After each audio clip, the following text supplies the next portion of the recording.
So this is my video on the Lumix S5. It's my new camera. I've had 4 cameras in the past. First I had a Nikon D3100 and then unfortunately that got stolen when I was graduating from my foundation, when I was clearing out my stuff.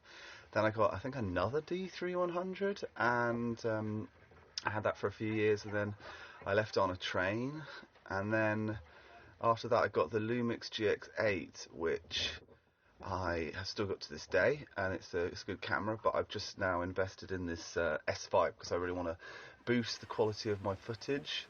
I'm trying to make my work look nice. I'm trying to sort of get it that little bit better. I'm not really much of a perfectionist, so I'm really trying to push myself to go that little bit extra way and make my work look a little bit nicer.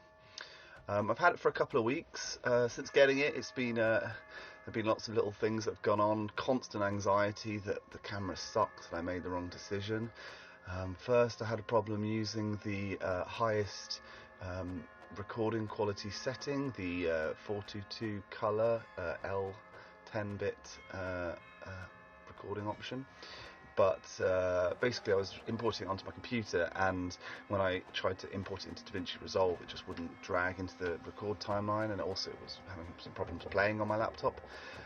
Speaking to Apple for the day and going to the camera shop led me to discover that I just needed to update my computer, which was an entire operating system behind. After I updated it, it all worked properly and much better. So now it works good. So recording quality is good. It looks very crisp. I'm using the I actually got with this camera a second lens. This is the 35mm f1.8 prime lens from Lumix, and I just think it looks really nice. And I record stuff and I'm like, damn, that looks nice. I went out the other day and tried to do some vlog style content holding the camera, and I was quite surprised at just how bad the shaking was. I didn't realise that the IBIS wasn't as good as I thought it was. I thought Lumix were meant to have a really good IBIS, and then yesterday I went and I was watching some videos, and some reviewers were talking about how actually the IBIS on the S5 is not as good as other cameras, and I started to just feel really anxious that I made the wrong decision of camera. You know, I spent a lot of time looking at cameras and thinking what to get. I was thinking about getting a Z-Cam for a bit. I was thinking about getting, obviously Sony cameras or Canon cameras, but in the end it just seemed to make sense to get the Lumix S5. But that doesn't mean I wasn't really doubting my decision. And then I was trying to film in low light. Yesterday I was filming in low light and I was just getting this really grainy, noisy image, and I was wondering what I'd done wrong. I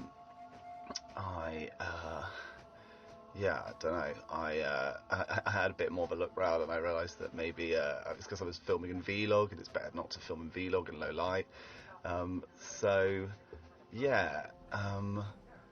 just been finding these things out. The IBIS does seem to be a little bit of a problem. I have quite shaky hands. I actually have an overactive nerve situation, apparently, according to a nurse. Never diagnosed. She just said this to me, but I have overactive thyroid, and that's sort of linked to my eyes sticking out, and so my hands shake really bad. People always comment on it. I've always had people remarking about how my hands shake, and so the footage shakes. So I was looking at getting a gimbal or getting an IBIS, getting a lens with IBIS.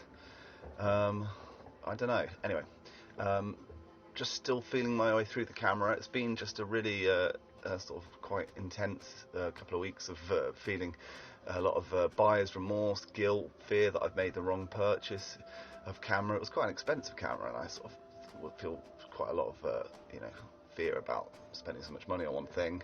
And I just really worried that it was the wrong choice, but I just knew whichever choice I made I'd probably feel that way. So I'm hoping that this will end up being a good decision, will make my work look better, and I'm hoping that I'm going to learn how to use it. I think, to be honest, the more I learn how to use it, the better it's going to get, and I just think it probably is more of a learning decision, not a purchasing decision, but it does sometimes feel like a purchasing decision in this situation. That's kind of it. Picture quality looks great, dynamic range looks great. Low light, I need to just not film in Vlog. IBIS, a little bit of an issue. Autofocus, I'm just still figuring out how that works, but it seems to be okay. Um, yeah, so seems to be okay. Please message and say what you're gonna do with your S5 if you've got one. I'm gonna make some videos and use it to bump the quality of my work. And it'd be great to hear what you're going to do with yours. You know, what are you going to make with your camera? I hope you've enjoyed this video, and I hope if you're having a good day already, I hope you are. If you're not, I hope it gets better, and I hope you've enjoyed this video. So thanks for watching, and see you in the next one.